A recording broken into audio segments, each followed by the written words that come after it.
नमस्कार मित्रांनो. दिवाळीचे दिवस म्हणजे आनंद, प्रकाश आणि प्रेमाचा उत्सव. या प्रकाश उत्सवातील सर्वात आपुलकीचा दिवस म्हणजे भाऊबीज.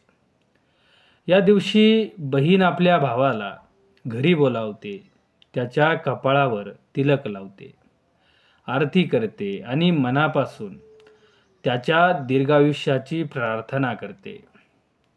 भाऊ ही बहिणीच्या प्रेमाची कदर करून तिला भेटवस्तू देतो आणि तिच्या सुखासाठी वचन देतो, तू सुखात राहा, मी नेहमी तुझ्या सोबत आहे.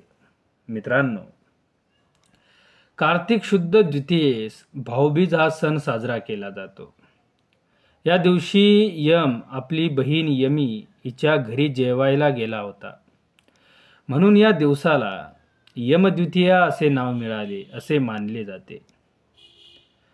बंधू भगिनीच्या प्रेमसंवर्धनाचा हा दिवस आहे. या दिवशी बहिणीच्या घरी भाऊ गोडधोड भोजन करतो आणि सायंकाळी चंद्राची कोर दिसल्यानंतर बहीण प्रथम चंद्रकोरीस व नंतर भावाला ओवाळते. भाऊ मग ओवाळणीच्या ताटात ओवाळणी देऊन बहिणीचा सत्कार करतो.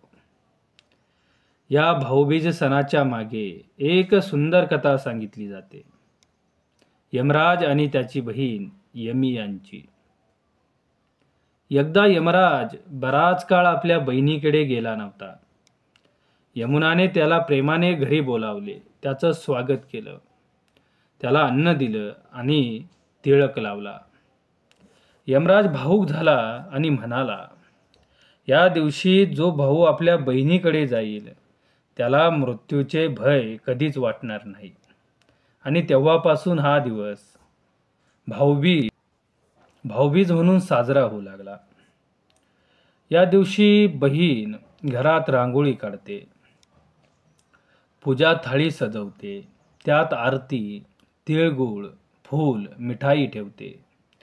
भाऊ आल्यावर त्याला ओवाळते, आरती आणि भोजन देते. या क्षणात प्रेम असतं, जिव्हाळा असतो आणि एक अदृश्य भावनिक बंधन निर्माण होतो. भाऊबीज हा फक्त एक सण नाही, तो आपल्या संस्कृतीचा, कुटुंबाचा आणि प्रेमाचा सण आहे. तो सांगतो, बंध जपा, आप्तांना, आपल्या माणसांना वेळ द्या, कारण नाती हीच खरी संपत्ती आहे. मित्रांनो, आपल्यालाही सर्व भावंडांना भाऊबीजेच्या हार्दिक शुभेच्छा. धन्यवाद. रामकृष्ण हरी.